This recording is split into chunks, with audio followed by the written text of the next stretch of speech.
de que el día de hoy cumplimos 3 meses al aire. ¡Ay! Un trimestre. Y Hay que ADN empezar a mover 40 las nos cosas festejó teniendo un gran padrino el día de hoy. Estaba mi querido Manuel López San Martín con nosotros. Olvidé el pastel, queridos. No te preocupes, se paga con una cena.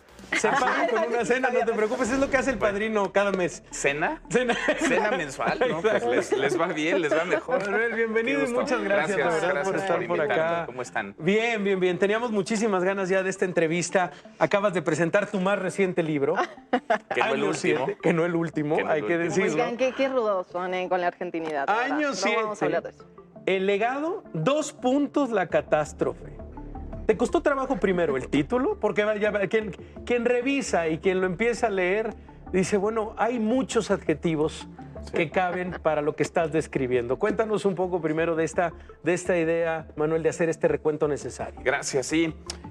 La idea es un recuento de daños, un recuento, un balance del sexenio que fue, pero del legado, de lo que queda, de lo que sigue siendo y de las consecuencias de las cuentas por saldar, que los mexicanos seguimos pagando. La más reciente, el domingo, la elección judicial. Es decir, hay decisiones del sexenio de López Obrador, del expresidente López Obrador, que siguen generando impacto en la sociedad mexicana, que siguen teniendo un costo para nuestro país y que vamos a seguir pagando no solamente en los siguientes meses, los próximos años, quizás las próximas generaciones. Y por eso es que el libro lo que busca es hacer este balance, este corte de caja en distintos rubros y revisar con datos, sí, pero también con crítica, con opinión, lo que fue y lo que seguirá siendo. Hablas de los megaproyectos, además del sexenio de López Obrador, y cómo estos han sido una especie de legado, ¿no?, para el sexenio de Claudia Sheinbaum, que viene empezando, pero ya tenemos como ciertas directrices. ¿Ves algún tipo de cambio? ¿Ves algún tipo de ruptura? ¿Ves una ruptura posible? Yo veo un cambio en la forma,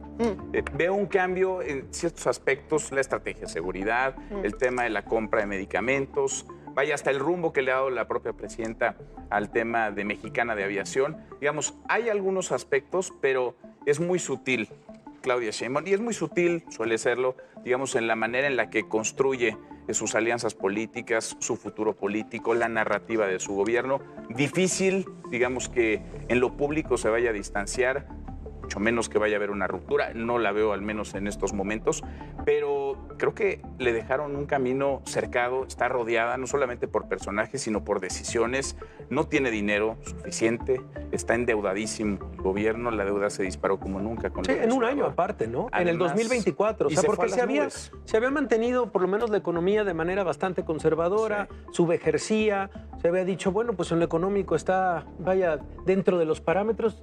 Hasta que llegó en 2024, cerremos el changarro con todos los gastos posibles y tengamos esta deuda. Y ahí te encargo, ¿no? Sí. O ahí te encargas. Sí, ya no es. Ahí ya te no encargas, es, Claudia. Porque le hereda, le deja un desastre financiero, un desastre en muchos rubros, en seguridad, en salud, pero un desastre financiero y con estas obras a medio terminar. Porque en realidad son proyectos faraónicos de López Obrador que poca utilidad tienen, no han tenido hasta ahora. Cuestan muchísimo, se duplicaron, triplicaron sus costos y la presidenta Sheinbaum se ve obligada, digamos, a concluirlos porque están ya pues a medias, un poquito más para allá que para acá, sin realmente, creo yo, tener la convicción de que esos proyectos van a marcar una diferencia, van a ser un real contraste en la vida cotidiana de las personas. Estoy seguro que esos miles de millones de pesos se pudieron haber utilizado mejor y ella los hubiera deseado utilizar mejor. Mira, yo creo que, perdón, a ver, se pueden hablar de proyectos, se pueden hablar de estos proyectos de infraestructura, sobre todo, que se tienen que evaluar, que van a tener un impacto al mediano y largo plazo. Pero lo que ha hecho, lo que hizo el legado, sobre todo, de desaparecer lo que le incomoda. Este capítulo que dedicas a lo que se convirtió la Comisión Nacional de Derechos Humanos, lo que hizo con los órganos autónomos y, por supuesto, tal vez el declive más importante, que es con la nula separación de poderes. Ya no es coincidencia que de los 9 ministros que llegaron a la Suprema Corte, 3 sean puestos por el sexenio anterior y 6 sean propuestos por el Ejecutivo. Y que los 9 estuvieran en los acordeones, además que están repartiendo desde el oficialismo. Pero ese legado es el que más desgasta, digamos, como país. Sí, porque ese va, digamos, a los cimientos de la vida democrática en nuestro país, del sistema de pesos y de contrapesos.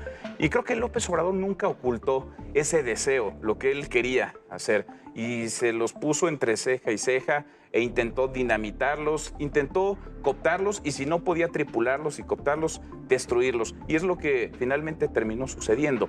Vimos lo de Rosario Piedra Ibarra en la CNDH, ya ha entrado el sexenio de la presidenta Sheinbaum, herencia de Andrés Manuel López Obrador. Vemos lo del Poder Judicial, es desaparecer todo aquello que le puede salir de control, que le puede incomodar, que le puede servir como contrapeso, aquello que es autónomo, independiente, hay que extinguirlo o hay que controlarlo, hay que dominarlo para que todo quede, digamos, bajo el paraguas de la 4T. A ver, y esto que decías es importante, ¿no? Lo advirtieron. Incluso lo decía la presidenta ayer, antier, que decía, bueno, esto era un cambio radical, ya lo sabía, la cuarta transformación por ahí va.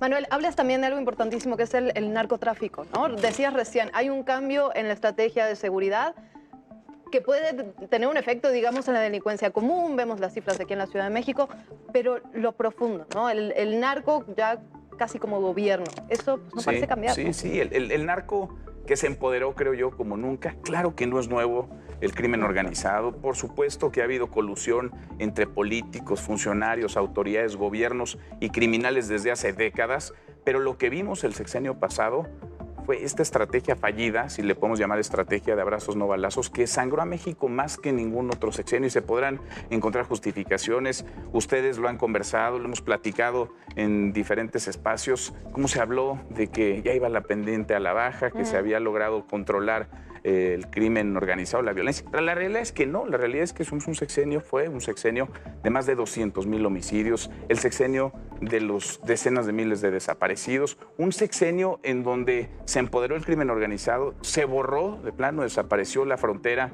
entre gobiernos y criminales, son una sola cosa, y hay distintas estampas, la estampa del Mayo Zambada, la estampa de Ovidio Guzmán y el Culiacanazo, la estampa, digamos, de todas esas palabras, porque además quedan las mañaneras como descripción y retrato y como archivo histórico, todas las veces que López Obrador dijo que se podía pacificar el país de una manera en la que no se logró. De manera irresponsable. Y de verdad, el trabajo que hace Manuel, la verdad, agarras grandes temas que son difíciles de debatir respecto a la herencia llamada catástrofe, el caso Ayotzinapa, lo han dicho los propios padres. 10 años, ahí sigue el tema. El caso de corrupción Segalmex lo aceptó el propio presidente. Perdón, el presidente dijo, pues sí hubo un caso de corrupción, Segalmex, estamos haciendo algo. Nunca ha quedado claro qué han hecho y cómo los responsables no están... Más grande, mucho más grande que la estafa maestra. Pero los grandes casos, el tema que se hizo con el CONACYT también, el fiasco de CONACYT, el tema también en salud, no fuimos Dinamarca, desaparecer lo que incomoda, el legado que se convirtió en deuda, al diablo las instituciones, en fin, ahora sí que agarraste grandes temas que nos dejan, hay que decirlo, muchísimos pendientes del sexenio pasado. Y la gente luego dice, bueno, pero ¿por qué no habla de lo bueno también Manuel López San Martín? Bueno, yo creo que hay gente que cobra por eso. Sí, sí. Hay oficinas de comunicación cobran social. muy bien, sí. No, incluso hay oficinas de comunicación Sus desmañanadas social. se han puesto, pero cobran muy bien. Siempre dicen, oye, ¿por qué no comentas lo bueno? Pues porque hay gente que trabaja en oficinas de comunicación social que se encarga de eso. Muy respetable, qué bueno que trabajan ahí. Bueno, pero es como si a ellos les pidieran, ¿por qué no hablas de lo malo? No, pues a mí me pagan por hablar bien. No, pues realmente es labor periodística y la labor periodística es justamente eso, incomodar al poder y señalar los errores también de un sexenio que acaba de pasar. Coincido y me parece importante tener un registro no solamente, digamos, a toro pasado de lo que ya fue, sino, insisto, un registro de lo que podría venir, de las implicaciones, las consecuencias que las decisiones de un personaje, de un presidente, tienen y se heredan a la sociedad, a los mexicanos. Manuel, agradecerte muchísimo, de verdad. Recuérdanos dónde lo conseguimos, cómo lo compramos, dónde lo obtenemos. Está ya en todos lados, está en plataformas digitales, en librerías. ¿Grabaste el audiolibro, Manuel? Grabé el audiolibro, sí, me aventé ahí una grabación larga si quieren escucharlo. ¿Presentaciones, Manuel? Sí, vamos a tener algunas presentaciones. Y en las ferias que vienen también, ¿no? Hay varias ferias, entonces vas a tener que salir a cuáles nos invitan. Está muy polarizado esto, bueno, ustedes lo saben. Muy bien, pues ahí estaremos también. En algunas no me veo, en otras sí. Exacto.